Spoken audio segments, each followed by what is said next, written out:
गाते गए, वातावरण में अद्भुत जोश और उत्साह का संचार होता गया। गीत समाप्त हुआ, मुखिया के घर का प्रहार चट्टान पे हुआ, चट्टान के टुकड़े टुकड़े हो गए। अविश्वसनीय दृश्य था कि घर के एक प्रहार से इतनी बड़ी शिला को तोड़ देना। उसको पुरस्कृत किया उस कलेक्टर ने और बाद में कहा कि शाम को मेरे शिविर में आना। मैं थोड़ा डर गया, शाम को गया तो उससे पूछा कि तुमने इतना बड़ा काम किया, लेकिन ये बताओ कि जो तुम्हारे कबीले के लोग गीत गा रहे थे उनका अर्थ क्या था? उसने कहा नहीं महाराज, कोई बड़ी बात नहीं थी, वो केवल हमारी परंपरा के गीत गा रहे थे कि देख रहे तेरे पूर्वजों ने कहां कहां युद्ध लड़ा था, किन किन शत्रुओं को परास्त किया था, तेरी धमनियों में उन पूर्वजों का रक्त बह रहा है, उस रक्त को लजाना मत। कलेक्टर लिखता है कि मैं समझ गया कि जिस कौम को जिंदा रखना होता है उसे उसकी स्मृति से स्पंदित करते रहना पड़ता है, और जिस कौम को मारना होता है उसे उसकी स्मृति से काट देना होता है, उसकी याददाश्त खत्म कर देनी होती है, उसे भुला दिया जाता है कि तुम कौन हो, तुम्हारे पूर्वज कौन थे, तुम्हारे माता पिता कौन थे, तुम्हारे दादा दादी कौन थे, तुम्हारी परंपरा विरासत क्या थी, तुम किस हेरिटेज के उत्तराधिकारी हो, वे सब भूल के ये बता दिया जाता है कि जो शत्रु जिसको तुम कहते हो, जिसने तुम पे आघात किया, आक्रमण किया, तुम्हारे पूर्वजों को नष्ट किया, उनके मंदिर और भवन नष्ट किए, वे वास्तव में तुम पर उपकार करने यहां आए हैं। तुम उनके प्रति अनुग्रहित हो जाओ कि वो यहां आए, और वे ऐसा ही मानने लग जाते हैं। वे ऐसा ही मानने लग जाते हैं कि अंग्रेज आए जिन्होंने इतना हमको ट्रेन दिया, आईएएस आईसीएस सर्विसेज दी, इतना हिंदुस्तान को जोड़ा, उन्होंने एक राष्ट्र बनाया, वरना उसके पहले तो सब बिखरे बिखरे थे। उन्होंने हिंदुस्तानियों को पढ़ाया लिखाया, एक मैकाले नाम के देवदूत आके जिन्होंने शिक्षा दी, वरना हिंदुस्तानी तो अशिक्षित थे, अनपढ़ थे, जंगलों में रहते थे। इनके प्रति हमें बड़ा उपकृत होना चाहिए। शत्रु का किसी भी राष्ट्र पर आक्रमण करते समय सबसे पहला काम होता है कि उस समाज, वहां के लोग, वहां के समस्त राष्ट्र की स्मृति को नष्ट कर दिया जाए। आपने देखा होगा गजनी ने हमला किया, गौरी ने हमला किया, बाकी जितने विदेशी आक्रमणकारी उन्होंने हमले किए, तो सबसे पहला काम क्या किया? उन्होंने ग्रंथालय जलाए, उन्होंने पुस्तकालय जलाए, उन्होंने वहां के शिक्षणालय बंद किए, उन्होंने वहां के मार्गों के, नगरों के नाम बदल दिए, कर्णावती को अहमदाबाद कर दिया, उन्होंने वहां के लोगों के नाम बदल दिए, वहां के माइलस्टोन्स उन्होंने बदल दिए, गोल पोस्ट उन्होंने बदल दिए। क्यों? The invaders, the assaulters are the first memory erasers. The erasing of memory is the first instrument of an attacker, of an assaulter, of an invader, so that he makes the colonized people, the subjugated people, the slaves feel grateful to them for having crossed the borders and civilizing them. What Swami Vivekananda said in Chicago. ये वे लोग हैं जो बताते थे कि भारत में कैसे लोग रहते हैं, जहां की माताएं अपने बच्चों को पैदा होते मगरमच्छ को दे देती है, जहां पे रोप ट्रिक्स करने वाले जादूगर होते हैं, जहां सांप और बिच्छुओं की पूजा करने वाले लोग होते हैं। ये हीदन्स एंड पैगन्स, ये असभ्य लोग, इन असभ्य लोगों को सभ्य बनाना है। इसलिए जो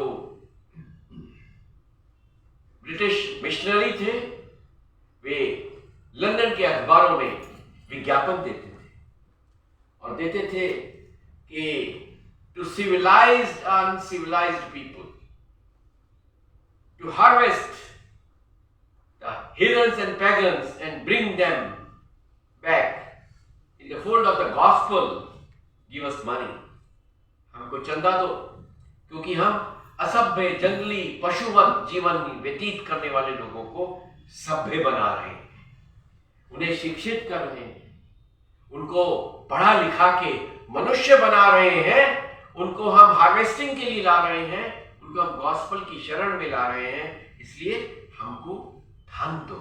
ये विज्ञापन उस समय छपते थे, अब भी छपते हैं, जो स्वामी विवेकानंद ने शिकागो की वक्तृता में जाकर उस माया को छिन्न भिन्न किया।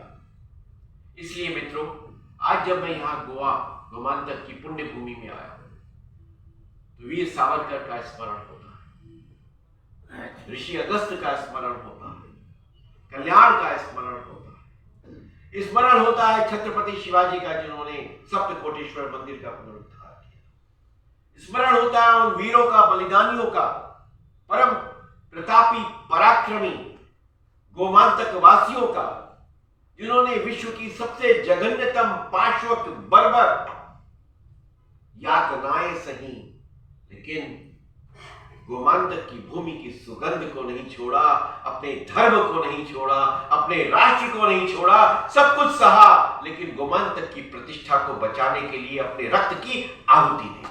उनका स्मरण, लेकिन कौन स्मरण करता है? जब मैं यहां आया तो मैं जब विमानतल पे उतरा तो उतरते ही मुझे कहीं भी गोमांतक की सुगंध का तो परिचय नहीं मिला। मुझे वही परिचय मिला कि जो आक्रमणकारियों का अवशेष रहा। जब मैं दिल्ली में हूं तो वहां पे यही पता चलता है कि गोमांतक तो पूर्व का रोम है और उसके अनुसार यहाँ सब कार्यक्रम और विधि विधान संपन्न होते दिखे। जब मैं यहाँ की पाठ्य पुस्तकें देखता हूं तो उन पाठ्य पुस्तकों में भी उन पूर्वजों की यातना, वेदना, पीड़ा, दुख, कष्ट, उनकी चित्कारें, उसकी कहीं अनुध्वनि मुझे सुनाई नहीं देती। मैं बहुत आज परेशान था कि मुझे कुछ बोलना है, उसके लिए मैं कुछ पढ़ने लगा और कई मित्रों से मैंने बात भी की तो उन्होंने मुझे काफी विस्तार से कुछ बातें बताई। इंक्विजिशन कैसे होता था, कैसे एक एक उसका चरण पूरा किया जाता था, कैसे हाथ और पांव बांधे जाते थे, किस प्रकार से उस लोहे के तवे के नीचे धीमी अग्नि की आंच की जाती थी, किस प्रकार से चित्कारों को दबाया जाता था, किस प्रकार से यह सिद्ध किया जाता था कि जो किया जा रहा है वह धर्म सम्मत है, वह कायदे अनुसार है, वह मर्यादा के अनुसार है, वह करणीय है, यही होना चाहिए। तो मैं आगे सुन नहीं पाया और बड़ा मुश्किल था कि मैं अपने आप को रोक पाता और मेरी आंखें नम हो आई। मुझे लगा कि हम कौन लोग हैं, हम श्राद्ध करते हैं, श्राद्ध का हम पूरा एक पखवाड़ा मनाते हैं, हम अपने पूर्वजों का तर्पण करते हैं, हम उनका नाम लेते हैं। हमारे यहाँ जो पंडित आते हैं पूजा करते हैं तो पिता, माता, प्रपिता, प्रमाता, माता मही और उनके आगे भी जो उनके पिता, फिर उनके पिता, कितनी पीढ़ियां आपको याद हैं, उन सब के नाम पूछते हैं, मामा के नाम पूछते हैं, नाना के नाम पूछते हैं, नानी के नाम पूछते हैं, सास और ससुर के नाम भी पूछते हैं, उनके परिवार में भी कोई दिवंगत हुए उनका नाम भी पूछते हैं और फिर उनके नाम से तर्पण दिलाते हैं और कहते हैं कि ये भाग्यवान है कि किसी के परिवार में कोई ऐसा व्यक्ति जन्मा जो अपने पूर्वजों के नाम का स्मरण रखता है और श्राद्ध के समय अंजुरी भर के काले तिल और दूध लेकर उनके नाम का स्मरण करके उनको तर्पण देता है। ये हम लोग हैं। दुनिया में और कितने लोग करते हैं मालूम नहीं, पर हम वे लोग हैं जो अपने पूर्वजों का स्मरण करना एक धार्मिक कर्तव्य मानकर प्रतिवर्ष करते हैं। जितने भी नाम याद आते हैं वो नाम याद रखते हैं, जो नाम याद नहीं आते हैं उनका भी स्मरण करते हैं और सावित्री नाम रख लेते हैं, हरि नाम रख लेते हैं, पर उनका नाम का भाव लेकर तर्पण जरूर करते हैं। और ये कैसा समाज है जो अपने ही समाज की रक्षा करने के लिए जिन्होंने अपना बलिदान दे दिया और बलिदान भी ऐसा दिया कि जिसका वर्णन पढ़ पाना, सुन पाना, लिख पाना कठिन है। आंसू निकलते हैं। रक्त बंधु, जिसको इंग्लिश में कहते हैं ब्लड ब्रदर्स, उसके बारे में हम कभी स्मरण नहीं करते। कोई दिन हमने तय नहीं किया है कि वर्ष में एक दिन हम एकत्र होंगे, और जिन लोगों ने हमें आज जय गोमांतक, जिन लोगों ने अपने रक्त का तर्पण देकर यहां तिरंगा लहराने का वातावरण बनाया, जिनकी हड्डियां और मज्जा तप्त लोहे के तवे पर पिघल पिघल कर खत्म हुई, सिर्फ इसलिए कि उन्होंने घर में तुलसी रखी थी, सिर्फ इसलिए कि उन्होंने अपने अतिथियों का पान और सुपारी देकर स्वागत किया था, सिर्फ इसलिए कि उन्होंने गणपति उत्सव मनाने का साहस किया था। केवल इस कारण से जिन्होंने अपने प्राणों की आहुति दे दी, लेकिन धर्म नहीं बदला, लेकिन गोमांतक को नीचे नहीं होने दिया।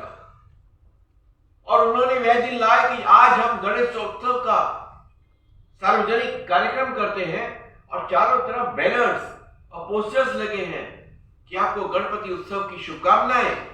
ये दिन जिन्होंने लाकर दिया, क्या उनका हमें एक दिन भी स्मरण नहीं करना चाहिए?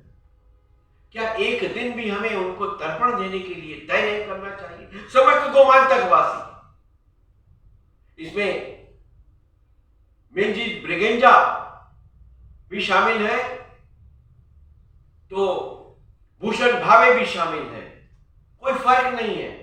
जिसके हृदय में गोमांतक का दर्द है, जिसके हृदय में भारत राष्ट्र की पीड़ा है, जिसके हृदय में तिरंगे का निवास है, जिसके वाणी पर जय गोमांतक है, हर वह व्यक्ति उस पूर्वज के प्रति श्रद्धावनत होकर दो फूल तो चढ़ाने का एक समय उसे निकालना चाहिए कि नहीं निकालना। आप गोमांतक के किसी भी क्षेत्र में चले जाइए, चप्पे चप्पे पर उनका इतिहास है, चप्पे चप्पे पर इसका इतिहास है। ये 1560 में नष्ट हुआ, ये 1561 में नष्ट हुआ, ये 1550 में नष्ट हुआ। और उन्होंने स्वयं भी लिखा कि कैसे कब किसको पकड़ के उन्होंने एक एक पत्थर तोड़वाया और किस प्रकार से यहाँ के वीरों ने वहां की मूर्ति कहीं और किसी गांव में ले गए, किसी और क्षेत्र में ले गए, और 400 साल के बाद फिर उस मूर्ति की पुनः प्राण प्रतिष्ठा हुई। एक सोमनाथ बना गुजरात में तो सारा हिंदुस्तान उससे दहल गया। गोमांतक के तो गांव गांव में नए सोमनाथ बन गए, पर गोमांतक वाले क्यों नहीं जागे? गुजरात में एक सोमनाथ बना प्रभास पाटन में, 18 बार गिरा, 18 बार खड़ा हुआ, और सरदार पटेल ने सागर का जल अंजुनी में भरकर शपथ ली थी कि हम नए सोमनाथ का निर्माण करेंगे, और करके दिखाया। वह सोमनाथ समस्त गजनियों को चुनौती देता खड़ा है। वे तमाम धूल में मिट गए,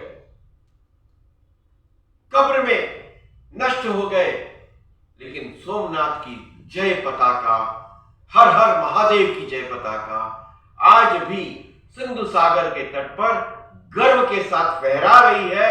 यही हमारी विजय की प्रतीक है, वही हमारे पराक्रम का प्रतीक है, वही हमारी स्मृति की शक्ति है। स्मरण था तो सोमनाथ हुआ, स्मृति नहीं रहती तो सोमनाथ नहीं। इसलिए स्मृति का जागरण राष्ट्र के चैतन्य के जागरण के समान महत्वपूर्ण होता है। मैं मॉन्यूमेंट्स का काम देखता हूं, संस्मारकों का काम देखता हूं। Monuments are the memory of a nation. हर पत्थर पर हमारा इतिहास छिपा है, इसीलिए मॉन्यूमेंट्स की रक्षा करना बहुत आवश्यक होता है, क्योंकि पुस्तकें नष्ट हो सकती हैं, लेकिन मॉन्यूमेंट्स एक राष्ट्र की स्मृति का ग्रंथ होते हैं। जहां जहां स्मारक है, वहां वहां उस राष्ट्र की स्मृति सुरक्षित है। जहां जहां हम कल मैं वर्षा में बीते हुए तामली सुरला गया था महादेव मंदिर का दर्शन करने के लिए, और जितना मार्ग मीलों लंबा मार्ग है, 1 घंटा हमें केवल मार्ग में लगा। निर्जन मार्ग है, रास्ते में कोई मिलता नहीं, दोनों ओर घने जंगल है, कोई आने जाने वाले भी नहीं थे। क्यों? क्योंकि वर्षा बहुत हो रही थी और संभवतः ये सीजन भी नहीं था। लेकिन मुझे एक क्षण के लिए भी नहीं लगा कि बहुत जल्दी चलो, जल्दी दर्शन करने हैं, क्योंकि कई बार मार्ग ही मंजिल जैसा आनंद देता है। मार्ग में चलते चलते ही लगता है कि आप अपने अभीष्ट के दर्शन कर रहे हैं। उस मार्ग में ही मुझे आनंद आ रहा था। क्यों आ रहा था? क्योंकि धामली सुरला का जो महादेव मंदिर है वो 700-800 वर्ष पहले 13वीं शताब्दी में बना, और वहां की हर शिला पर मेरे पूर्वजों का इतिहास अंकित है। किसी ने तो वो स्थान 800 साल पहले ढूंढा होगा, उस नदी का किनारा देखा होगा, उस सौंदर्यपूर्ण वातावरण को उन्होंने समझा होगा, और वहां हर हर महादेव की प्रतिष्ठा की होगी। तो सैकड़ों वर्ष बीतने के बाद भी पीढ़ियां दर पीढ़ियां उस स्थान पर जाके माथा नवा के प्रभु को अर्घ्य अर्पित करके धन्य महसूस करती है। राष्ट्र की परंपरा जीवित रहती है, जिंदा रहती है। स्मृति जो है वह राष्ट्र की प्राण वाहिनी रहती है। स्मृति है तो प्राण संचरित है, स्मृति खत्म हो गई तो प्राण समाप्त हो जाते हैं। हमारी पुस्तकों में सबसे ज्यादा स्मृति विहीनता का दोष है। हमारी जो पाठ्य पुस्तकें पढ़ाई जाती हैं उन पाठ्य पुस्तकों को औपनिवेशिक दास मानसिकता, द कॉलोनियल स्लेविश माइंडसेट, उसके द्वारा निर्धारित किया जाता। पराजय का इतिहास, विजय का इतिहास जिन जिन ने यहाँ आक्रमण किए, जो जिन ने यहाँ पे हमको गुलाम बनाया, उनका इतिहास पढ़ाया जाता है। जिन्होंने अफगानिस्तान जाकर अरबों को परास्त किया और वहां पे भगवा पताका लहराई, उसका इतिहास कहीं पढ़ने को नहीं मिलता है।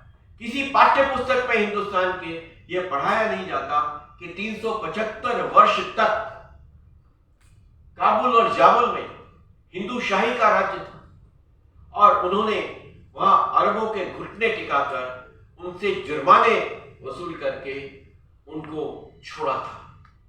संपूर्ण क्षेत्र में किसी पाठ्य पुस्तक में यह नहीं पढ़ाया जाता कि अफगानिस्तान का मूल नाम तो उपगण स्थान है, जो महाभारत में था, जहां से गांधारी आई, जहां से शकुनी आए। उपगण स्थान बदलते बदलते अफगानिस्तान में बदला। नहीं पढ़ाया जाता क्योंकि हम पराजय के इतिहास में रुचि लेते हैं, पराक्रम और विजय के इतिहास में रुचि नहीं लेते। कई उत्तर भारत के इतिहास में यह नहीं पढ़ाया जाता कि गोमांतक के लोगों ने 400 वर्ष लगातार प्रतिरोध किया, लगातार संघर्ष किया, लगातार अपने प्राणों की आहुति दी, तब जाकर गोमांतक स्वतंत्र हुआ है। यहां भी पराजय का इतिहास ही पढ़ाया जाता है। कहीं यह पढ़ाया नहीं जाता कि किस प्रकार गोमांतक में तुलसी उगाना बंद कर दिया गया था, प्रतिबंधित हो गया था, गणपति उत्सव पर प्रतिबंध लग गया था। आज जो गणपति उत्सव मनाया जाता है वो किन लोगों के बलिदान के कारण मनाया जाता है, यह इतिहास पढ़ाना बहुत आवश्यक है। और इसीलिए आज तीसरा दिन है। मैं लगभग प्रतिदिन 12 घंटे गोमांतक के विभिन्न स्मारकों, मंदिरों, क्षेत्रों में गया, और हर जगह मुझे चीख चीख कर एक एक शिला ने, एक एक पत्थर ने एक ही बात पूछी है कि कब तक हमको विस्मृत रखोगे, कब तक हमको विस्मृत रखोगे। मुझे बहुत प्रसन्नता है कि गोमांतक के लोगों ने इस बात को एक प्रतिसाद दिया, एक रिस्पांस दिया है कि गोमांतक अपने पूर्वजों की स्मृति को सुरक्षित रखने के लिए एक दिन अवश्य मनाएगा। एक दिन वह अवश्य मनाए जब समस्त गोमांतक के सर्व क्षेत्र के लोग, सर्व जाति के लोग, सर्व संप्रदाय, पंथ, धर्म के लोग इकट्ठा होंगे और अपने पूर्वजों का स्मरण करेंगे कि उनके बलिदान के कारण यातना देने वाले पाशविक पशु के समान जो लोग थे, जो विदेशी आक्रमणकारी थे, savage, uncivil and the most barbaric people on this earth, वे नष्ट हो गए। उनको यहां से बाहर जाना पड़ा और यहां अंततः उनकी धर्म ध्वजा लहराई, जिन्होंने अपने रक्त से गोमांतक को बचाया। यह इसलिए भी आवश्यक है कि अंततः समाज को अपने भविष्य का निर्माण करना पड़ता है, और ज्यादातर विद्यालय हमारे परिवारों में होते हैं। विश्व का सर्वश्रेष्ठ विश्वविद्यालय हमारा परिवार होता है। Family is the greatest university in the world and mother is the greatest vice chancellor. अगर माँ अपने बच्चों को समय देकर अपने इतिहास के बारे में, अपने पूर्वजों के बारे में बताना शुरू करें, तो वह किसी भी विद्यालय में कोई भी पाठ्य पुस्तक पढ़े, उसके हृदय में भारत और धर्म हमेशा अंकित रहता है। चाहे वह अंटार्कटिका में जाए, चाहे अमेरिका, जर्मनी या चाइना में जाए, कहीं भी जाए, धर्म उसके हृदय से मिट नहीं सकता। इसलिए गोमांतक से एक अभियान शुरू होना चाहिए। एक अभियान है स्मृति के जागरण का, वह अभियान है एक अविजेय गोमांतक का, invincible Goa. Goa can never be defeated, Goa can never be violated, Goa can never be compromised, Goa never yielded, Goa gave the supreme sacrifice to keep the flag of dharma, to keep the flag of patriotism, to keep the flag of nationalism high. यह बात हमारे परिवारों में जगह जगह जानी चाहिए। मुझे बहुत प्रसन्नता है कि भारतीय शिक्षण मंडल ने यह आयोजन किया। मैं इस विषय पर अनेक उदाहरण देने के लिए उत्सुक था, परंतु वे सब उदाहरण इतने कठोर हैं कि मुझे उनका वर्णन करना भी बड़ा कठिन प्रतीत होता है। किस प्रकार मेरे मित्र हैं, नेवी में बड़े ऑफिसर हुए, रिटायर हुए, तो उनको श्रीखंडे कहा जाता है, एडमिरल, बड़े पद से हुए, बहुत प्रसिद्ध है। तो उन्होंने बताया कि हमारा परिवार तो शीर खंडे कहा जाता था, क्योंकि गणपति की रक्षा के विद इन कोर्स अपराध में पुर्तगालियों ने उनके पूर्वजों का सिर काट दिया था, तो उनका पूरा परिवार ही शीर खंडे कहा गया। वह शीर खंडे ही आगे चल चलकर प्रचलन में श्रीखंडे हो गए। ऐसे एक नहीं, हजारों उदाहरण हर परिवार में। मैं गोमांतक वासियों से प्रार्थना करता हूं, अपने फैमिली ट्री को सुरक्षित रखें, अपने परिवार की जितनी पीढ़ियों के नाम उनको स्मरण हो, उन पीढ़ियों में जितने चित्र उपस्थित उनको एकत्र कर सके, जितने उनकी गाथाएं वे एकत्र कर सके, अपनी ही नहीं, अपने परिचितों की, अपने पड़ोसियों की भी, वे करके एक विराट गोमांतक वेदना ग्रंथ का निर्माण हो। अब वेदना ग्रंथ जो है वे गोमांतक की आने वाली पीढ़ियों को स्मरण दिलाने वाला होगा कि तुम जिस मार्ग से चलकर यहां तक पहुंचे हो, उस मार्ग में कितने संघर्ष करने पड़े। मैं कुछ वर्ष पहले वॉशिंगटन गया था और वहां पे मैंने हॉलोकास्ट म्यूजियम देखा। 7 मंजिल का हॉलोकास्ट म्यूजियम है, 7 मंजिल। संभवतः वह विश्व का सबसे बड़ा हॉलोकास्ट म्यूजियम, वो यहूदी लोगों ने बनाया है। किस प्रकार से उन पर नाजी अत्याचार हुए, किस प्रकार यहूदियों को पहचान चिन्ह लगा के उनको यातनाएं देके मारा गया। एक कक्ष उस हॉलोकास्ट म्यूजियम का ऐसा है कि आप फफक कर रोने लगते हैं। आपका यहूदियों से संबंध नहीं होगा, आपका जीव लोगों के साथ कोई रिश्ता नहीं होगा, लेकिन आप सहन नहीं कर पाते कि इस दुनिया में एक ऐसी जाति भी रही होगी जिसकी पहचान करके उनके बच्चों को, उनकी स्त्रियों को, उनके बूढ़ों को, उनके पुरुषों को इतनी भयानक यातनाएं देकर मारा गया। जब आप बाहर निकलते हैं तो आपका शरीर सुन्न होता है, केवल आपको अपनी सांस की आवाज भी सुनाई देती है। जब मैं हॉलोकास्ट म्यूजियम से बाहर निकल रहा था तो मुझे गोवा का स्मरण, और मुझे लग रहा था कि कैसे स्मृति विहीन हमारा समाज है, कि जिसके पूर्वजों ने संभवतः यहूदियों पर जो अत्याचार हुए नाजियों द्वारा, उससे भी भयानक यातनाएं सही, उससे भी भयानक आइसोलेशन सहा, उससे भी भयानक आइडियोलॉजिकल अपार्थाइड, रिलीजियस अपार्थाइड उन्होंने सहा, उससे भी भयानक उन्होंने यातनाएं सही। जूस के ऊपर अत्याचार तो तब तक थे जब तक हिटलर जिंदा था। यहां तो 400 साल उन्होंने सहा। 400 साल गिनना भी कठिन होता है। ये 400 साल का इतिहास यहाँ का समाज भूल जाए, ये संभव कैसे है? तो हमारे रक्त में लिखा हुआ है, हमारे जीन्स पे खुदा हुआ है, हमारे रक्त के एक एक कण में वह वेदना, यातना, हमारे पूर्वजों की चीखें, चित्कारें अंकित हैं। अगर मुट्ठी भर यहूदी केवल हिटलर के शासनकाल में हुए अत्याचारों पर दुनिया का सबसे बड़ा हॉलोकॉस्ट म्यूजियम बना सकते हैं, तो ऐ गौमांतक के वीरों, क्या हम अपने पूर्वजों की स्मृति में एक कमरे का म्यूजियम भी नहीं बना सकते? एक कक्ष भी अर्पित नहीं कर सकते? सागर के तट से लाकर एक शिलाखंड उनके स्मृति में इस अविजय गोवा का स्मारक भी नहीं बना सकते? इतनी कापुरुषता और इतना डर तो नहीं है।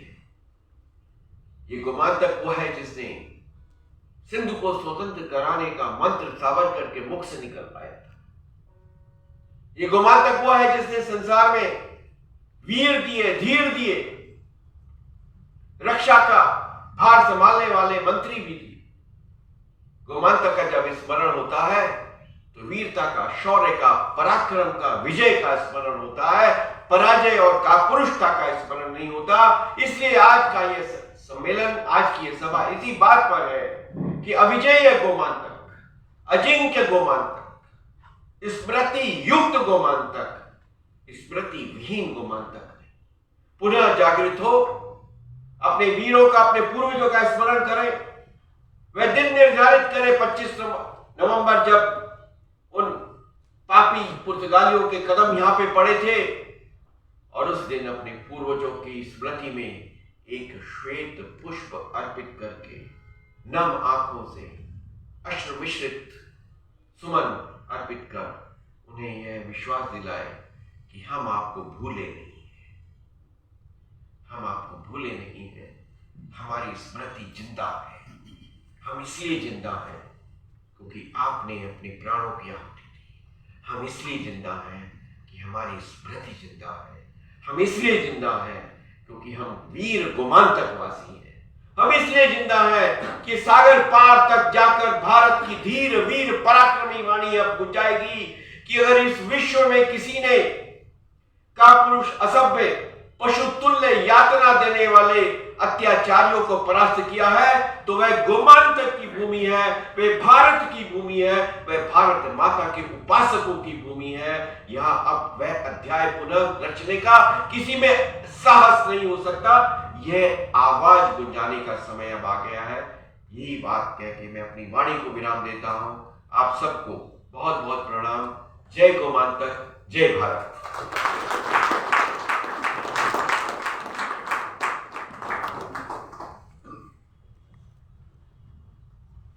धन्यवाद श्री तरुण विजय जी। मैं आपको याद दिलाना चाहता हूं, यह साल गोवा मुक्ति का 60वां साल है तथा गोवा की जो पहली क्रांति हुई 1946, उसके हम अभी 70 साल मना रहे हैं। तो एक ऐसे ही उत्तर प्रदेश से एक व्यक्ति यहाँ आए